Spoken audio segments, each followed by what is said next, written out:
Ike is a magician in the demon army. This dude got mad strength and skills, so they bumped him up to commander status.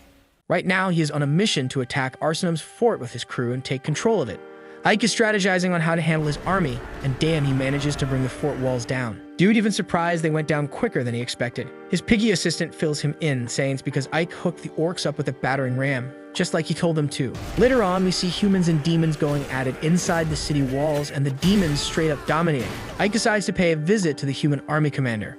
Soon as the commander lays eyes on him, he recognizes Ike. Dude made a name for himself as the brigade commander of the Demon Lord Army's 7th Corps, the Undine Brigade. Ike lays out 3 options for the commander. Option 1, surrender and hand over his territories. Option 2, go out like a true warrior and off himself. Option 3, run away while Ike chills and enjoys the scenery outside. The human commander is hella surprised to see a demon showing mercy, but he ain't feeling any of the choices, so he straight up attacks Ike. But Ike ain't one to mess with and takes the commander down with just one spell. The piggy comes over to check if Ike's safe, and damn, he is relieved to see Ike all good. Ike tells the piggy to take care of the wounded commander and the soldiers who surrendered outside, and Piggy is hella surprised by this move. Meanwhile, there's this smoking hot lady keeping an eye on Ike through a magic crystal. She can't believe Ike managed to capture Arsenum with just 1 brigade in only a week, but she always knew Ike had potential. Ike then puts up a barrier spell to secure the room he's chilling in. He takes a look at the destruction caused by the battle and feels guilty about hurting so many peeps. Dude know he ain't never gonna get used to the blood and gore of war because he reveals he ain't no demon. He is a human. Ike explains how his teacher, Romberg, was this badass demon mage. Romberg knew everything about an advanced civilization that used to live in this world. Even though Ike was human, Romberg took him in and raised him, teaching him all of his magic knowledge, and right before he kicked the bucket, Romberg warned Ike never to mention the advanced civilization because it would bring disaster. And he also instructed him to never remove his mask and robe because if the demon lord finds out who you really are, he ain't never gonna forgive you. And Ike said that he would take his advice seriously, like a little cute boy in his Halloween costume.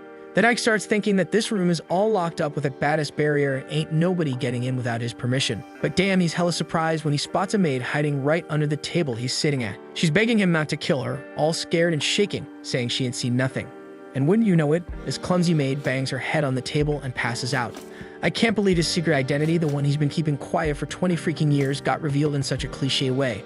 Then the scene cuts to him walking around Arsenum. His piggy's rolling with him and says that they took over the city, but Ike letting too many humans survive. He tells the piggy not to sweat it because the current demon lord ain't like the last one, and he only cares about the results. The piggy then says that the other leaders want to massacre the people and torch the whole town, but Ike tells him that if they kill them all, who the hell we will collect the taxes from? He explains that Arsenum is a damn trading city, and if there ain't nobody living there, the whole trade game gonna stop. Then out of nowhere, Ike sees a crowd of people waiting to talk to him, and the piggy tells them they don't have the authority to speak with his lord, but Ike ignores him and tells the humans to speak up. One of the humans, all hesitant, asks Ike how much they gotta cough up in taxes, but to his surprise, Ike tells him that the tax is gonna be the same as usual, and they all stoked about it. But then Ike warns them that if they resist the demon army, they will gonna get punished.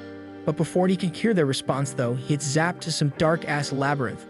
There he gets attacked by a monster he can barely see, and turns out that the hot woman from earlier summoned him there. He tells the hottie that she promised him that she wouldn't summon him out of thin air, and he unleashes one of his dope spells to take down the monster.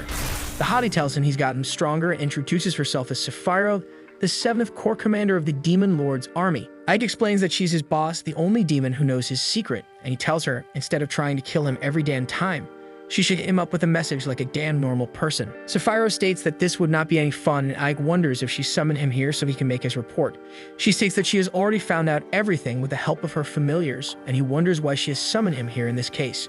She tells him that Demon Lord Darrow wants to see him in the flesh, and she's saying he might be the 1st Brigade commander to get such a dope honor. Ike wonders why the Demon Lord wants to see him, and she states that he must have impressed him by taking Arsenum in a single week. She mentions that she'll take him there. He puts his hand on her shoulder and he does it. Saikyou is disappointed because she thought maybe he'd try to feel up her breasts, but he is too damn chicken to do it, and she then teleports their asses. Meanwhile, that maid from earlier wakes up and tries to bounce from the room, but she sees she's trapped in a damn barrier. She finds some food in the room with a note she can't read, but she tries out the food anyway, and she finds it delicious, so she starts scarfing it down like she ain't ate for ages. Next thing we see, Ike and Saikyou are getting close to the Demon Lord's castle. The miasma around the castle is making Ike uneasy because he ain't a demon. They walk towards the castle gates, and Ike spots a magician at the entrance. He's thinking, hey, does this magician check everyone who steps foot in the castle? Saikyou confirms it, and that's worrying Ike because if they strip off his mask and robe, his true identity might get exposed. Saikyou tells him not to sweat it and uses her magic to surround Ike with a crazy amount of power.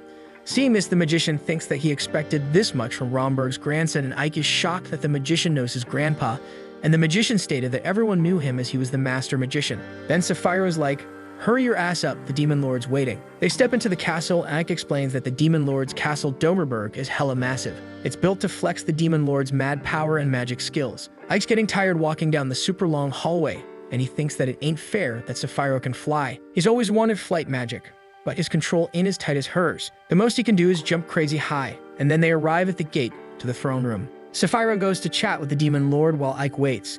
And while he's waiting, he's thinking that this Demon Lord is the one who turned the tide of the war against humanity and gave the demons a major advantage with just one battle. He figures the Demon Lord must be crazy strong and ripped, and the word on the street is that he's ice cold and ruthless. They say he's quick to kill anyone incompetent, whether they're friend or enemy. But if he sees potential in someone, he puts them to work, even if they ain't got the physical or magical power. He's all about meritocracy and has totally transformed the demon army. See, demons are born to be loners, always fighting among themselves. But this current Demon Lord Darrow changed all that. Saikyou gives Ike the green light to enter the throne room. So he walks in and immediately bows his head to the Demon Lord.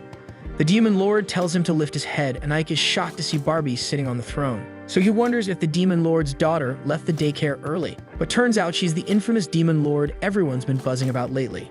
She gives him props for taking down Arsenum in just a week, but he says he just did as he was told and that Saikyou deserves all the credit. Darrow tells him he's as humble as a human, and Ike starts sweating a bit. Saikyou tells the Demon Lord he's Romberg's grandson, the guardian of hell. The Demon Lord thinks that explains his humbleness and says he must be a deep thinker. That's probably why he didn't kill the leader or slaughter the residents of Arsenum, managing to bring down the city with minimal casualties. Ike then wonders if he should listen to the piggy and kill the humans as he suggested, but he knows he can't do that because he's human himself. He thinks that he can't mess this up, so he asks the Demon Lord for permission to speak. She gives him the green light, saying he can speak his mind. So Ike says that humans might fear terror, but they don't bow down to it. He argues that when you compare the productivity of towns where the demon leaders executed people to the ones where they didn't, it's clear which approach is better for their army. Darrow wonders if that's what Romberg thought too, and Ike confirms it. After chatting with the Demon Lord, Ike realizes she must also know about the ancient civilization and use that knowledge to revolutionize the demon army. Darrow tells him he's different from the other demons and takes off, saying she'd like to see the face behind his mask one day. Ike takes off his mask once the Demon Lord is out of sight, and damn, he was freaking nervous. He can't believe the Demon Lord caught onto his mask situation. Saikyou tells him he better be grateful she didn't figure out he's a human. She mentions that the Demon Lord gave him a reward, but it feels more like a punishment. The scene switches to Ike returning to the room where he set up a barrier. He notices the maid knocked out after chewing down the food he left for her. He wakes her up and she starts apologizing and begging for mercy again. He tells her to chill because he ain't gonna off her, and he asks for her name. She introduces herself as 13 and he thinks her name's pretty weird. She explains that she's his slave and they're always called by a number, but her mom named her Seti. Ike realizes he can't just let her go now that she knows his human secret.